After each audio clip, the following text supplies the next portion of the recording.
நேயர்களுக்கு அன்பு வணக்கம். மீண்டும் உங்களை சந்திப்பதில் மிகுந்த மகிழ்ச்சி. இன்றைக்கு நம்மிடையே வழக்கறிஞர் கனிமொழி மதி அவர்கள், தமிழக பெண்கள் இயக்கத்தினுடைய தலைவர் அவர்கள் இன்றைக்கு நம்மோடு இணைந்திருக்கிறார். வாருங்கள் நேயர்களே, மேம்கிட்ட பேசலாம். வணக்கம் மேம். வணக்கம் மேம். இந்த ஒரு வாரமாக எங்கு பார்த்தாலும் கல்கட்டாவாக இருக்கலாம், கிருஷ்ணகிரியாக இருக்கலாம், இன்றைக்கு கூட சென்னைக்கு அருகே ஒரு சம்பவம். தொடர்ந்து இந்த பாலியல் வல்லுறவுக்கு உள்ளாவது, பெண்கள் வெளியில் சொல்ல முடியாத நிலை, இந்த தொடர் நிகழ்வுகளை எப்படி மேம் பார்க்குறீங்க? அதாவது இந்த தொடர் நிகழ்வுகள் இந்த காலத்தில், இந்த 21ஆம் நூற்றாண்டில் குறிப்பாக பெண்கள் அதான் வெளியில் வரலாம், அவங்களுக்கு அனைத்து சுதந்திரமும் சமூக பாதுகாப்பும் இருக்குதோன்னு நினச்சிட்டு இருக்கிற நேரத்தில் இது மாதிரி நடக்கிறது ஒரு மிகப்பெரிய வருத்தத்துக்குரிய விஷயம். அது நாங்கள் இப்போ இல்லை, இந்த தமிழக பெண்கள் இயக்கம் சார்பாக பார்த்தீங்கன்னா ஒரு 5 வருடங்களுக்கு முன்னாடி இருந்தே பெண்கள் அவமதிக்கப்படுகிறார்கள், குறிப்பாக அவர்களுடைய உடல் சார்ந்த விஷயங்களின் மீது ஒரு வன்முறை தாக்குதல் நடக்கும் பொழுது அவங்க ஒரு புகார் செய்ய போனால் புகாரை எடுப்பதில் தாமதப்படுத்தப்படுகிறது. அந்த புகார் என்ன சொல்றது, அவங்கள அவமதித்து வெளியனுப்புகிறார்கள் என்ற காரணத்தினாலேயே பெண்கள் போவதில்லை. இன்னொன்று பார்த்தீங்கன்னா, இந்த புகார் அளிக்க போகக்கூடிய குறிப்பாக என்ன சட்டத்தில் என்ன இருக்குன்னா, கற்பழிப்புக்கு, பாலியல் பலாத்காரத்திற்கு உட்படுத்தப்பட்ட பெண்களினுடைய பெயர் அல்லது குழந்தைகளினுடைய பெயர் தான் வெளிக்கொணரப்படக்கூடாது, அடையாளம் வெளிப்படுத்தக்கூடாது அப்படின்னு இருக்குது.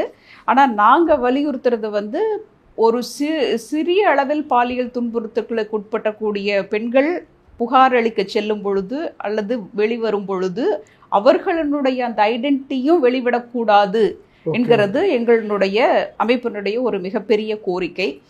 அதை பல முறை வலியுறுத்தியிருக்கோம். அதற்காக நிறைய ரெப்ரசன்டேஷன்ஸ் அரசுக்கு கொடுத்துருக்கோம். இந்த விதத்தில் இப்போ கூட பார்த்தீங்கன்னா, திருவள்ளூரில் எனக்கு தெரிந்த ஒரு பெண்ணுக்கு அவங்க பியூட்டி பார்லர் வச்சுருக்காங்க. இன்னொரு பெண்களுடைய நிலைமை ஏதோ ஒன்று பெண்கள் சார்ந்த விஷயத்தில் தான் அவங்க இன்னும் தொழில் செய்ய வேண்டியதாக இருக்குது. இன்னும் மிகப்பெரிய ஒரு மேனுஃபேக்சரிங் அல்லது ஒரு மிகப்பெரிய இண்டஸ்ட்ரிக்குள்ளே அவங்க இன்னும் எந்த வேலை வாய்ப்போ அல்லது ஒரு தொழில் முனைவோரோ இன்னும் ஆகிறதுக்கான வாய்ப்புகள் இன்னும் பெருசாக சமூகத்தில் விரிந்து படலை. அதனால அவங்க அந்த மாதிரி ஒரு அதிகமாக பார்த்தீங்கன்னா லேடிஸ் ஹாஸ்டல் நடத்துறது அல்லது பியூட்டி பார்லர் நடத்துறது அல்லது கேட்ரிங், இந்த 3 இடத்துல தான் அதிகமாக இருக்கக்கூடிய ஒரு நிலைமை இருக்குது. அப்போ அந்த ஒரு பார்லர் நடத்திட்டு இருக்கிற ஒரு பெண்ணுக்கு அங்கே வட்டிக்கு பணம் கொடுத்துட்டு வாங்கக்கூடிய ஒரு ஆண், அந்த ஆண் தவறாக நடக்க முயற்சி பண்ணுறாரு. அந்த பணத்தை வாங்க வரும் பொழுது அது சம்பந்தமாக தமிழக பெண்கள் இயக்கத்தில் நாங்கள் புகார் அனுப்பிச்சிட்டோம். ஆனால் இது வரைக்கும் எந்த நடவடிக்கையும் எடுக்கப்படல. கிட்டத்தட்ட அனுப்பிச்சு 4 வாரம் ஆயிடுச்சு. இதில் அந்த பெண் எங்ககிட்ட கேட்டது, என்னால் போய் புகார் அளிக்க முடியாது, ஆனால் நீங்கள் கொடுத்தால் மறைமுகமாக என்னை அடையாளம் தெரியாமல், ஏன்னா எனக்கு வளர்ந்த 2 பெண் குழந்தைகள் இருக்கிறாங்க, அதனால் நான் விசாரணைக்கு முழுவதாக ஒத்துழைக்கிறேன், ஆனால் அந்த விசாரணை அதிகாரிகள் ஒரு மஃப்டியில் வரணும், இதற்கெல்லாம் நீங்கள் எனக்கு ஏற்பாடு செஞ்சு கொடுங்க அப்படின்னு கேட்டுக்கிட்டாங்க.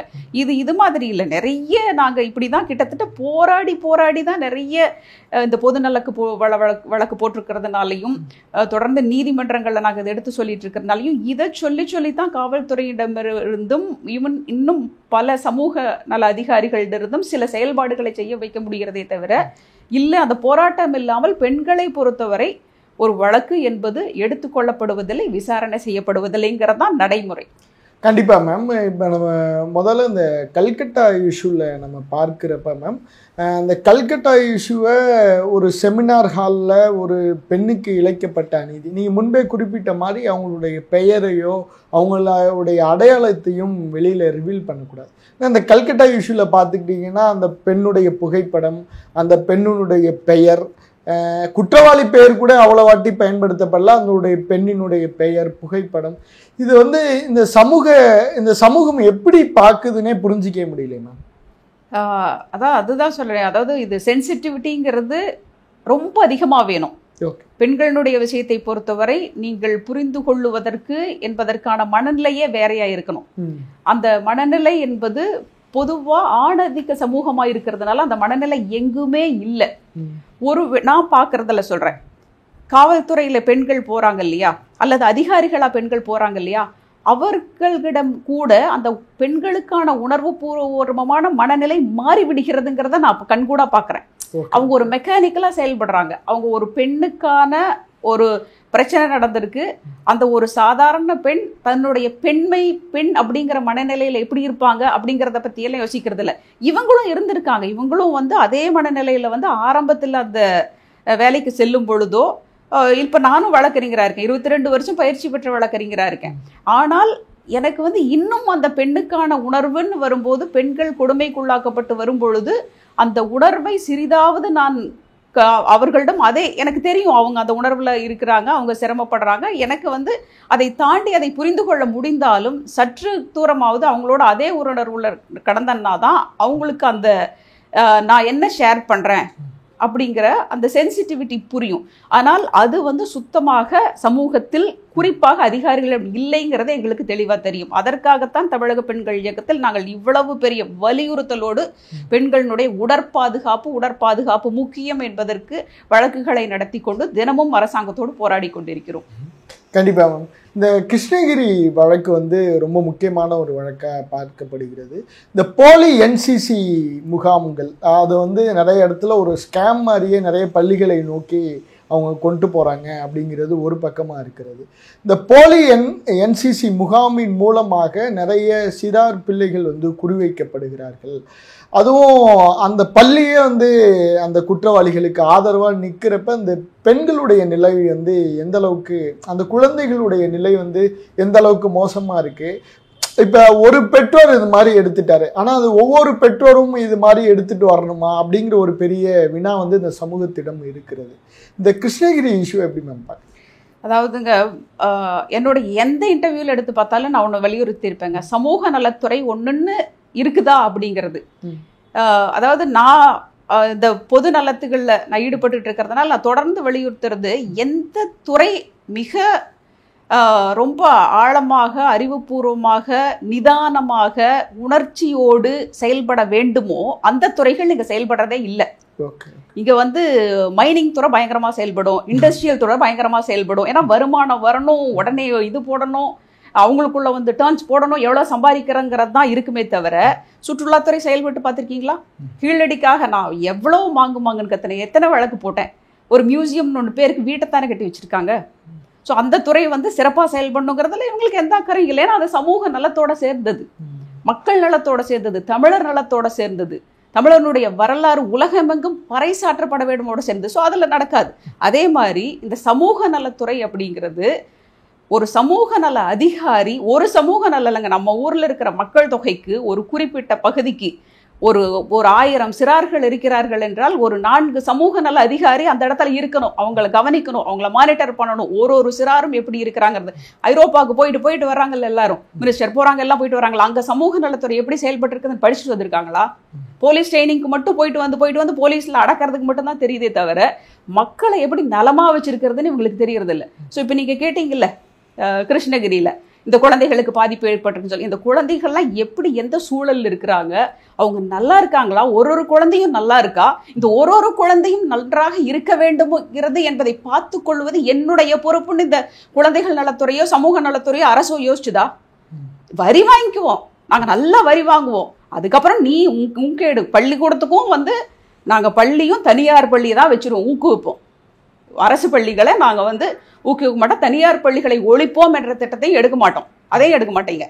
ஆனால் வந்து பிரச்சனைன்னு வந்தோடனே அப்படி இப்படின்னு இது பண்ணி அரசு அதிகாரிகளை கொஞ்சம் தூரம் மாட்டுறது, இது வந்து நீங்கள் முழுமையாக மிக ரொம்ப சென்சிட்டிவாக செயல்படாமல் ஒரு சமூகம் சார்ந்த மிக மிக அக்கறையோடு செயல்படாத ஒரு ஆட்சி வராத வரைக்கும் இப்படி தான் இருக்கும். மேம், இந்த குற்றவாளிகளை பொறுத்தளவில் அவர் வந்து நாம் தமிழர் பின்னணியில் இருந்த ஒரு முன்னாள் நிர்வாகி அப்படின்னு சொல்கிறாங்க. அவருடைய மரணம், அதாவது அவர் போகிறப்பே காலில் அவருக்கு உடஞ்சிருது, அங்கே போயிட்டு எலிபேஸ்ட்டு தின்னதாக சொல்லப்படுது. அன்னைக்கே பார்த்துக்கிட்டிங்கன்னா அவங்களுடைய தந்தையாரும் பைக் ஆக்சிடெண்ட்டில் மரணிச்சுறார். இது மாதிரி குற்றவாளிகளுக்கு இந்த காவல்துறை ஒழுங்கான நடவடிக்கைகள் எடுக்கிறாங்களா, இல்லை இது எதர்ச்சியாக நடந்ததா இல்லை திட்டமிடப்பட்டதாக இருக்குமா? அதாவது முதல்லங்க நீங்கள் கல்கத்தாவிலேயே கேட்டீங்க, அதாவது இன்னைக்கு நாடு முழுவதும் உலகம் முழுவதும் ஒரு பெரிய விஷயமா போயிட்டு இருக்கு கல்கத்தா விஷயம். கிருஷ்ணகிரி இதுவும் அதாவது சோசியல் மீடியா சில கொண்டு வருவதனாலே மட்டும்தான் வெளிவருதே தவிர, அதற்கப்புறம் ஐ திங்க் 3 நாளைக்கு முன்னாடி இந்து நாளிதழில் நான் முதல் பக்கத்தில் பார்த்தேன், முதலமைச்சர் வந்து அதிகாரிகளை நியமித்துள்ளார், அதை பற்றிய மிக தரவான ஒரு இன்வெஸ்டிகேஷன் விசாரணைக்கு நியமிச்சிருக்காரு அப்படிங்கிறத பார்த்தனே தவிர, அதுக்கப்புறம் அதை பற்றின செய்திகள் பெரிதாக வெளிவரவே இல்லை. எங்களை போன்ற ஒரு சில அமைப்புகள் அதில் என்னன்னு இறங்கி பார்க்கறதுக்கு போனால் ஒழிய, இது வந்து தொடர்ந்து நடந்துகிட்டு வர்றதுதான். இப்போ இது ரெண்டுலையுமே நீங்கள் கல்கத்தாவில் எடுத்துக்கிட்டீங்கனாலும் சரி, இங்கே நடந்ததுலையும் புகார் எப்பொழுது அளிக்கப்பட்டது அப்படிங்கிறது மிக முக்கியம். அந்த புகார், முதல் புகார் அளிக்கப்பட்டதுலேயே உண்மையான சங்கதிகள் சொல்லப்பட்டனவா, புகார் அளிக்கப்பட்டதுக்கு பின்னாடி அந்த விசாரணை அதிகாரிகள் எவ்வளவு நேரத்துக்கு அந்த விசாரணை இடத்துக்கு போனாங்கிறது. கிரிமினல் கேஸ் இருக்கு இல்லைங்களா, அதை பொறுத்த வரைக்கும் அக்கரன்ஸ் ஸ்பாட், சம்பவம் நடந்த இடம் அப்படிங்கிறதுல விசாரணையில மிக மிக முக்கியமான இடம். ஆனா நாங்க எங்களோட வழக்கிலையும் தான் பார்த்துட்டு வரேன், இந்த காவல்துறை அதிகாரிகள் அப்படியெல்லாம் போகவே மாட்டாங்க. அதுக்கப்புறம் அவங்க பல விஷயத்த அங்க இருக்கு என்ன இருக்குன்னு கேட்டு தெரிஞ்சுக்கிட்டு அதை முதல்ல மறைக்கிறதா இல்ல வெளியே கொண்டு வர்றதா, அது யாராவது அதுல விஐபி இருக்கிறாங்களா அதை மறைக்கிறதுக்கு முதல்ல அவங்களுக்கு இன்ஸ்ட்ரக்ஷன் வந்துடும், முதல்லயே வந்துடும், இதுல இவங்க எல்லாம் சம்மந்தப்பட்டிருக்காங்களா அதில் மறைச்சிருங்கன்னு வந்துடும். ஸோ அதுக்கு தகுந்த மாதிரி அவங்க செயல்படுவாங்க. இல்ல இது வந்து ஒரு பெரிய சமூகத்துல வந்து ஒரு பெரிய இஷ்யூ ஆயிட போதோ, பொள்ளாச்சி பெரிய இஷ்யூ வந்துச்சு, ஏன் நாங்க வழக்க தொடுக்கிறதுக்கே என்னோட வீடியோ இந்த போன்ல இருந்து நான் காமிக்கிறேன், நீதிபதியிடம் கொண்டு வந்து பக்கத்துல போய் காமிக்கிறேன், அவன் முகத்தை கூட இப்படி திருப்பிக்கிட்டார் அந்த வீடியோ படத்தை. ஆனா அதுக்கு கூட ஒரு விசாரணையை போட வைக்கிறதுக்கு, சிபிஐ இன்வெஸ்டிகேஷன் போட வைக்கிறதுக்கு நாங்கள் நீதிமன்றம் முன்பே மிகப்பெரிய போராட்டத்தை பண்ணாலும் நீதிபதிகளே கண்டுகொள்ளாத மாதிரி தான் இருந்தாங்க. ரொம்ப மனதுக்கு வருத்தமாக இருந்த விஷயம்.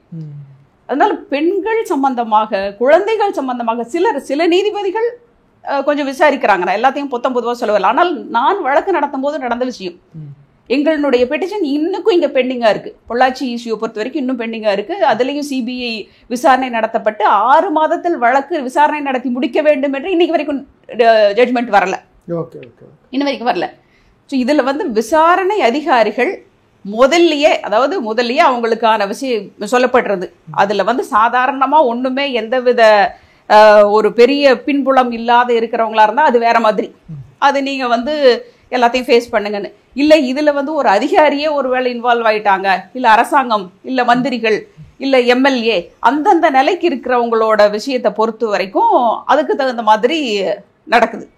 அப்படிதான். மற்றபடி உண்மையிலேயே நேர்மையான வளைந்து கொடுக்கிற ஒரு தன்மை முழுவதுமாக ஒரு நேர்மைத்தன்மை தான் வேண்டும் சமூகத்திற்கு, சமூகம் சீராக இருக்கு அப்படித்தான் வேண்டும் என்கிற ஒழுங்கே இல்லை இங்கு, அது நிச்சயம். கண்டிப்பா மேம். இப்போ டெல்லியில் நடந்த நிர்பயா வழக்கு நடந்துச்சு, அது ஒரு பெரிய பேசு பொருளாச்சு, அதோட முடிஞ்சிச்சு. இப்போ பொள்ளாச்சி இஷ்யூ அது மாதிரி அந்த காலகட்டத்தில் ரொம்ப பரபரப்பாக பேசப்பட்டுச்சு. அதுக்கப்புறம் நீங்கள் சொன்ன மாதிரி இன்னும் 6 மாதத்துக்குள்ளே முடிக்கணும், இன்னும் முடிக்கல. இப்போ இந்த கொல்கட்டா இஷ்யூ வந்திருக்கு, அதனால ஒரு மாதம் அப்படி இருக்கும். இப்போ திரும்ப இந்த கிருஷ்ணகிரி இஷ்யூ வந்திருக்கு, அதை பற்றின கொஞ்சம் விவாதங்கள் இருக்கும். தொடர்ந்து இது மாதிரி வருது, ஆனால் இதற்கான ஒரு நிரந்தர தீர்வை நோக்கி நம்ம நகரலையோ மேம்? அதாவது இப்போ இந்த ஒரு சட்ட மாற்றம் வந்திருக்கு இல்லைங்களா, அதில் வந்து பெண்களுக்கான கொடுமைகள் நடக்கும்போது சற்று, அதாவது 10 ஆண்டுகள் தண்டனைங்கிற மாதிரி, முதல்ல வந்து 10 ஆண்டுகள் தண்டனை எல்லாம் கிடையாது, 7 ஆண்டுகள் வரை தான் அதிகமாக இருக்கும். ஈவன் பாலியல் பலாத்கார வழக்கு இன்னைக்கு வந்து ஒரு 3 ஆண்டுகள்லேருந்து 10 ஆண்டுகள் வரைக்கும், அல்லது வந்து இது லைஃப் முழுவதுமாக நிரந்தரமாக அவங்க சிறை தண்டனை அனுபவிக்க வேண்டும்.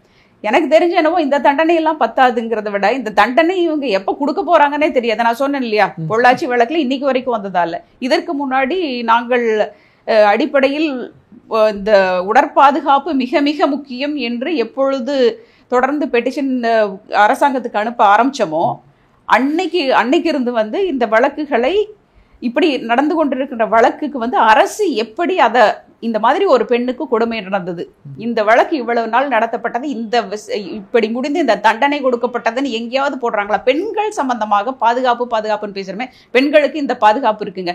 இந்த எண்ணுக்கு தொலைத்தொடர்பு கொண்டால் உங்களுக்கு 10 நிமிடத்தில் அந்த இடத்துல உங்களுக்கு நாங்கள் ஆஜராயிருவோம் உங்களை காப்பாற்றுவதற்கு. நீங்கள் கொடுத்த அந்த தொலைபேசியில் வருது இல்லையா, அந்த வழக்காக முதல்ல பதிவு செய்யப்படுதா, அதற்கு ஒரு எண்ணு தரப்படுதா, இல்ல அந்த இடத்துக்கு போன உடனே அந்த விசாரணைங்கிறது எவ்வளவு நேரத்துல முடியுது, அரை மணி நேரத்துல முடியுதா, 1 மணி நேரத்துல முடியுதா, என்ன ஸ்டேட்மெண்ட் விசாரணைங்கிறத, என்ன ஒரு பலாத்கார பெண் வந்து ஸ்டேட்மெண்ட், அதுக்கப்புறம் அந்த இடத்துக்கு போயிட்டாங்கன்னா, நான் சொன்ன மாதிரி சம்பவம் நடந்த இடத்துக்கு போயிட்டாங்கன்னா அப்படி சொல்லப்பட்டிருக்கிறதுனால் அந்த ஸ்டேட்மெண்ட் சரியான்னு பார்க்கறதுக்கு இன்னைக்கு என்ன ஃபுல் சிசிடிவி இருக்கான்னு பார்ப்பீங்க, பக்கத்தில் இருக்கிறவங்களை கூப்பிட்டு விசாரிப்பீங்க, இதுதாங்க விசாரணை அப்படிங்கிறது. இப்போ இதில் என்ன பண்ணுறீங்க, இப்போ நாங்கள் வழக்கு போட்டதுக்கப்புறம் நிர்பயா ஃபண்ட் வந்து 432 கோடி மத்திய அரசு மாநில அரசு கொடுக்கப்பட்டதுன்னு சொன்னாங்க. இப்போ பேப்பரை நான் கையில் வச்சுக்கிட்டு தான் பேசுகிறேன், எடுத்து கூட உங்களுக்கு காமிக்க முடியும், சொல்ல முடியும். அதை அதில் வந்து கிட்டத்தட்ட ஒரு 111 கோடி வந்து சிசிடிவிக்கு காவல்துறை தான் பயன்படுத்தி இருக்காங்க. இன்னைக்கு எந்த வழக்காவது பதிவு செஞ்சா எந்தையாவது இந்த சிசிடிவில இருந்து நாங்க இந்த தடயங்களை எடுத்து எங்க சொல்றாங்க? அப்ப என்ன இவங்களே ஆஃப் பண்ணி வச்சிடறாங்களா போட்டுட்டு? அப்ப இவ்வளவு பணத்தையும் விரயம் தானே பண்றீங்க. இது மாதிரி வந்து பல நிகழ்வுகள் வந்து உண்மையாகவே பெண்களுக்கான பிரச்சனைக்கான தீர்வு அல்லது சட்டங்கள் ஒரு ஸ்ட்ராங்கா இருந்தாலுமே அந்த பனிஷ்மெண்ட்டை கொடுத்தோம் அப்படிங்கிறத முடிச்சு அதை வெளியில விடுறதுங்கிறது கிடையாது. அதெல்லாம் அரசனுடைய மிக முக்கியமான கடமை. இதை செய்யணும் அரசாங்கம். அப்போ என்ன நீங்க பெண்களுக்கு பாதுகாப்பான அரசுன்னு எப்படி சொல்லிக்க முடியும்? இத்தனை வழக்கு கேட்டா இனிமேல் வழக்கே பதிவு செய்யலன்னு சொல்லிடுவாங்க. ஏன்னா உங்களுக்கு எல்லாம் பாதுகாப்பா இருக்கு அப்படின்ட்டுருவாங்க. பெண்கள்லாம் பாதுகாப்பா இருக்கீங்க, அதனால உங்களுக்கு வழக்கு பதிவு செய்யப்படல அப்படின்னு சொல்லிட்டுங்க. இப்போ இப்படிதான் நடக்குது, வேற என்ன பண்ண முடியும் மேம்? இதுக்கு வந்து நம்ம வந்து அரசாங்கத்தையும் வந்து நம்ம பெரிய அளவுல குற்றச்சாட்டுறதுக்கு முன்னாடி தனி மனித ஒழுக்கம் அப்படிங்கிறது ஒரு பெரிய கேள்விக்குறியை நோக்கி நகர்ந்து, அது எந்த காலகட்டமா இருந்தாலும் இந்த சமூகம் சார்ந்து முதல்ல அதை எப்படி சரி பண்ணணும்னு நினைக்கிறீங்க? தனி மனித ஒழுக்கம் கரெக்ட் தாங்க. எங்க இருந்துங்க ஆரம்பிக்கும் தனி மனித ஒழுக்கம்? இப்ப நான் இருக்குன்னு சொன்னா என் அலுவலகம் சிறப்பா செயல்படணும்னா நான் வந்து எப்படி செயல்படணுங்கிறத அவங்க பார்ப்பாங்க. என்னை பார்த்தா கத்துக்குவாங்க, என்னை பார்த்து கத்துப்பாங்க, என்னை சுற்றி குழந்தைகள் என்னை பார்த்து கத்துக்கொள்வார்கள், என்னை சுற்றியவர்கள் கத்துக்கொள்வார்கள். அப்ப அரசில் இருக்கிறவங்க ஒழுங்கா இருக்கணுங்க. அரசில் இருக்கிறவங்க எந்த குறையும் இருக்கக்கூடாது, எந்த வடுவும் இருக்கக்கூடாது, அப்படி இருக்கணும். அரசுங்கிறத என்னை பொறுத்த வரைக்கும் ஒரு தாய் தந்தை மாதிரி. நான் இதை திரும்ப திரும்ப சொல்லிட்டே இருப்பேன். அப்ப நீங்க அந்த பகுதியில் இருக்கக்கூடிய எம்எல்ஏவும் எம்பியும் என்னங்க பண்றாங்க? உங்களுக்கு என்ன வேலை? ஏன்னா கான்ட்ராக்ட் எவ்வளவு போடுறாங்க, அதுல இருந்து பணம் எடுக்கலாம், எல்லா போலீஸ் அதிகாரியும் கைக்குள்ள வச்சிருக்கீங்க. இதை தவிர நீங்க எங்கேயாவது சமூகத்துல போய் ஒரு பள்ளிக்கூடத்துல என்ன நடந்திருக்குன்னு போய் எத்தனை எம்எல்ஏ எம்பிங்க சொல்லியிருக்காங்க? இத்தனை குழந்தைகள் நலமாக இருக்கிறார்கள், இத்தனை நலத்திட்டங்களை நாங்க கொண்டு போய் சேர்த்தோம், எங்க சொல்லியிருக்காங்க? இப்ப இந்த எம்எல்ஏவும் எம்பி எதுக்கு? அவங்க ரெண்டு பேரும் அந்த அந்த பகுதியினுடைய தாய் தந்தையான வேலையை செய்ய வேண்டாமா? ஒரு ஒரு எத்தனை வில்லேஜ் பஞ்சாயத்தை பார்த்திருப்பாங்க, எத்தனை நகர பஞ்சாயத்தை போய் பார்த்திருப்பாங்க, யாரை பார்த்திருப்பாங்க? இல்ல அந்த அதிகாரிகளையும் மக்களையும் குழந்தைகளையும் ஒன்றாக சந்தித்து அவங்க உங்களுக்கு இதெல்லாம் செய்யறாங்களே, இந்த திட்டங்களை எல்லாம் உங்களுக்கு கொண்டு வந்து சேர்த்து இருக்கிறாங்களா அப்படின்னு சொல்லியிருக்காங்களா? முதல்ல ஊரெல்லாம் குடிச்சு போட்டு டாஸ்மாக் மதுபானமா கிடங்க, கிராமத்தினுடைய கடை கோடி வரைக்கும் கிடக்குதுங்க. குறைஞ்சபட்சம் அதுக்காகவாவது ஒரு குப்பைத்தொட்டியாவது வைக்கலாம், அதை கலெக்ட் பண்றதுக்காகவாது. அதனால முழுவதுமாக பணம் சம்பாதிக்க வேண்டும் என்பதை தவிர எந்த நோக்குமே இல்லாத ஒரு அரசு இருந்ததுனால் நீங்க வந்து தனி மனித ஒழுக்கம்ங்கிறதெல்லாம் யாருக்கும் வராது. தனி மனித ஒழுக்கம்னு வர்றதுக்கு நான் சொன்னேன் இல்லையா, அதிகாரிகள் மக்களிடம் நட்பாகவும் பழக வேண்டும். அதே சமயம் எந்த நேரத்தில் தண்டனை வருமோ, எது தீவிரப்படுத்தப்படுமோ அப்படி தீவிரப்படுத்தப்படவும் செய்யும். இங்க வந்து டாஸ்மாக் வந்து இதுல வித்து பின்னாடி கள்ளத்தனமா வித்து அதை கொண்டு கிராமங்களுக்கு அவுத்துக்கிட்டு இருக்கிறதுல நீங்க எந்த தனி மனித ஒழுக்கத்தை எதிர்பார்க்கறது எங்க இருக்கிறத? நாங்க தான் தூண்டி விடுறோமே. இந்த கடைக்கு எல்லாரும் வர முடியாது, கொண்டு எங்கெங்க சின்ன சின்ன ஊர்களில் சின்ன சின்ன கிராமங்களில் பாட்டிலா வித்துருங்கன்னு கொடுக்குறோமே. அப்புறம் தனி மனித ஒழுக்கம் அவன் தான் குடிச்சிட்டு கிடக்கிறவனுக்கு எப்படிங்க தனி மனித ஒழுக்கம் வரும்? தனி மனித ஒழுக்கம் என்று எங்கிருந்து வரணும்? எதுக்கு பள்ளிக்கூடம், எதுக்கு அரசு? அரசுங்கிறது மிக முக்கிய இயந்திரம். அரசுங்கிறது உலகத்துல எந்த நாடு, ஒரு அரசுங்கிற எது இல்லாத நாடு ஒன்று இருந்தால் அது கவலைக்கிடம். இப்ப நான் இதை எப்படி பாக்குறேன்னு சொன்னா, ஆரம்பத்துல எல்லாம் ட்ரெயின், நாங்க காலேஜுக்கு இங்க வரும்போது ட்ரெயின் எப்படி வரும்னா, ட்ரெயின் வர்ற நேரத்துல இருந்து 2 மணி நேரம் 3 மணி நேரம் 5 மணி நேரம் கூட தாமதமா வந்து சேரும், நேரத்துக்கு வராது அப்போ ட்ரெயின். அப்ப நாங்க பேசிக்கிறது என்னன்னா, இந்த நேரம் குறிச்சிட்டு இருக்காங்கல்ல, 6 மணிக்கு வந்து சேரும் ரயில் நிலையத்திற்கு அல்லது 7 மணிக்கு வந்து சேரும் நேரம் குறிச்சிருக்காங்கல்ல, அது வந்து எவ்வளவு தாமதமா வரும் என்று சொல்லுவதற்கு தான் அந்த நேரம். அது மாதிரி இங்க இருக்கிற போலீஸ் ஸ்டேஷன்ல கடமையை செய்யறதுக்கு இல்ல, ஒண்ணுமே இல்லையே ஏதாவது ஒண்ணு இருந்து தொலைக்கட்டுமேங்கிறதுக்கு. அந்த மாதிரி தான் இங்க வந்து எதுவுமே எதுக்கு இருக்குன்னு தெரியாது, ஏதோ ஒண்ணுமே இல்லாதக்கு ஏதோ இருக்கிறது பரவாயில்லையே. இதெல்லாம் மக்கள் தான் புரிஞ்சுக்கணும், மக்கள் தான் சரி பண்ணணும். கண்டிப்பா மேம். இந்த சமூக நலத்துறை அதோடைய மிகப்பெரிய தோல்வியா அந்த மாதிரியான சம்பவங்களை நம்ம பார்க்கலாமா? அது பொதுமக்களோட அலைநாவமே இருக்க மாதிரி தெரியுதுங்க. அவங்க அலைனே ஆகிறது இல்லைங்க. நாங்க இந்த நிர்பயா ஃபண்ட்ல வந்து இந்த 435 கோடி வந்திருக்கிறது, இந்த பணத்தை வந்து இதுக்கெல்லாம் பயன்படுத்தி இருக்கிறாங்க, இதெல்லாம் சிறப்பா செயல்பட்டு கொண்டு இருக்கிறதா அப்படிங்கிறதுக்காக இப்ப இருக்கக்கூடிய சமூக நிலை துறை அமைச்சரை பார்த்து கீதா ஜீவன் அவர்கள் முதல் நாள் பதவியேற்ற பிறகு ஒரு பெட்டிஷன் கொடுத்தோம். அந்த பெட்டிஷன் எங்கே கிடைக்குதுன்னே கூட தெரியாது. அதற்கான ஒரு ரெஸ்பான்ஸும் எங்களுக்கு வரல. இன்றைக்கு வரைக்கும் நாங்கள் நீதிமன்றத்தில் கேட்டுட்டு இருக்கோம். கடைசியாக எங்களுக்கு பெண்களுடைய பாதுகாப்புக்கு, அதாவது மிக முக்கிய பேருந்து நிலையங்களிலும் மாவட்ட வாரியாகவும் மிகப்பெரிய முக்கியமான ரயில் நிலையங்களிலும் ஒரு உமன் சேஃப் ஜோன் ஒன்று கிரியேட் பண்ணுங்க. அங்கே பெண்கள் ஒரு 9-10 மணிக்கு மேலே இறங்கினதுக்கு அப்புறம் பயப்பட்டார்கள் போவதற்கு, வெளியில் சிரமப்பட்டாங்கன்னாங்கன்னா அவங்க அங்கே தங்கிக்கணும். அதுக்கப்புறம் காலையில் சூரிய உதயம் வந்ததுக்கு அப்புறம் தான் போகணும். அதற்கு அதிகாரிகள், சிறப்பான அதிகாரிகள், அந்த அதிகாரிகள் கூட 7 மணி நேரம் தாங்க வேலை செய்யணும்னு சொல்லி கேட்டிருக்கோம். அந்த அதிகாரிகள் 7 மணி நேரத்துக்கு அப்புறம் வேலை செஞ்சாங்கன்னா டயர்ட் ஆயிருவாங்க. அது இஃபெக்டிவாகவே இருக்காது.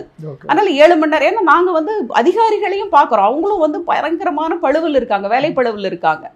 அந்த வேலைப்பளவில் இருக்க அதிகாரினால என்ன செய்ய முடியும்? அப்போ அவங்க அடிக்க தான் செய்வாங்க. அவங்க ஒரு உணர்விழந்து தான் செயல்படுவாங்க.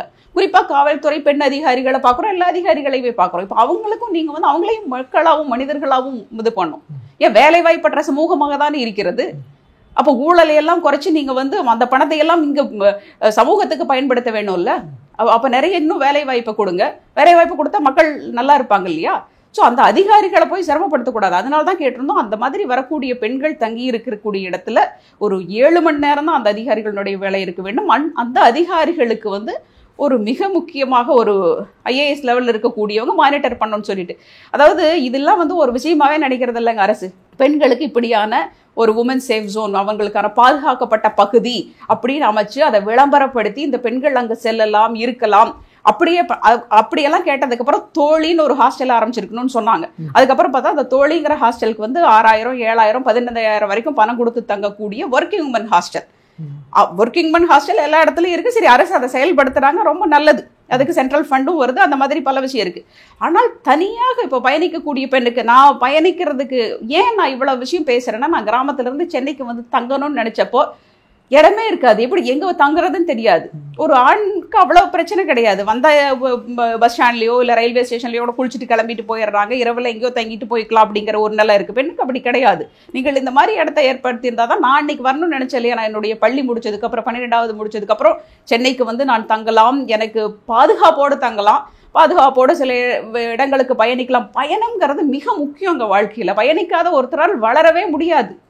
சும்மா கூட பயணிக்கலாம், சும்மா பயணிக்கணும், அப்பதான் வளர முடியும். அப்போ ஒரு பெண் சும்மா பயணிக்கணும்னு நினைக்கிறாங்க. எனக்கு எதுவுமே இல்லை, நான் ஒரு இடத்துக்கு போறேன், தனியா போறணும், 2-3 பெண் நண்பர்களோட போறணும், உறவினர்களோட போறணும், போய் பார்த்துட்டு நான் தங்கணும்னா அந்த இடத்துல ஏதாவது பாதுகாப்பா இருந்தாதான் அவங்க தங்க முடியும். அப்ப நீங்க பெண் நல்ல அரசாங்கம் இருந்தாங்க, நீங்க இதெல்லாம் ஏற்படுத்தி இருப்பீங்க இல்லையா.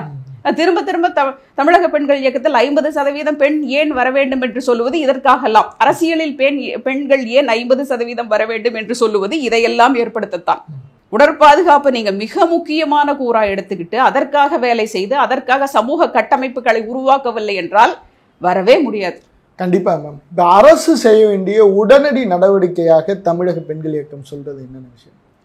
அரசு இந்த 30% அரசியலில் வந்திருக்கிறாங்கன்னு சொல்றோம் இல்லையா. அந்த 30% அரசியல் இடம் கொடுக்கப்பட்டு இன்னும் அமல்படுத்தப்படவில்லை. சட்ட வடிவுற்று விட்டது, ஆனால் இன்னும் அமல்படுத்தப்படவில்லை. அந்த விஷயத்தை உடனடியாக பெரிய கட்சிகள் கொண்டு வர வேண்டும். 30% இல்லை 50% கொடுக்கணும். ஏன்னா மக்கள் தொகையில் 50% இருக்கக்கூடிய பெண்கள், அதை அவர்கள் வலியுறுத்த வேண்டும், அதை கொடுக்க வேண்டும். ஸோ இந்த வேலையை பண்ணணும்.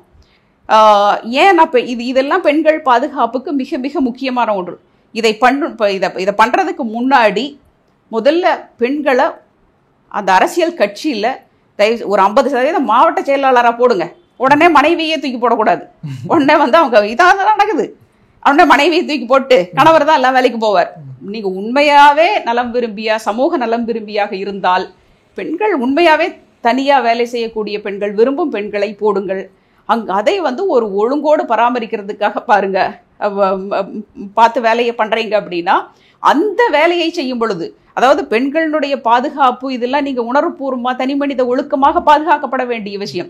இவையெல்லாம் செய்யும் பொழுது அந்த இன்னொரு விஷயம் பெண்களுடைய பாதுகாப்பு, அவர்களுடைய மாடஸ்டி, இந்த விஷயத்தை இது ஒரு துளி சறுக்கினாலும் இதற்கு நீங்கள் மிகப்பெரிய அரசியல் கட்சிகள் அவர்களுடைய கட்சிக்குள்ளேயே மிகப்பெரிய பனிஷ்மெண்ட் கொடுக்கணும், உடனே அவங்களுக்கு தண்டனை வழங்கணுங்க.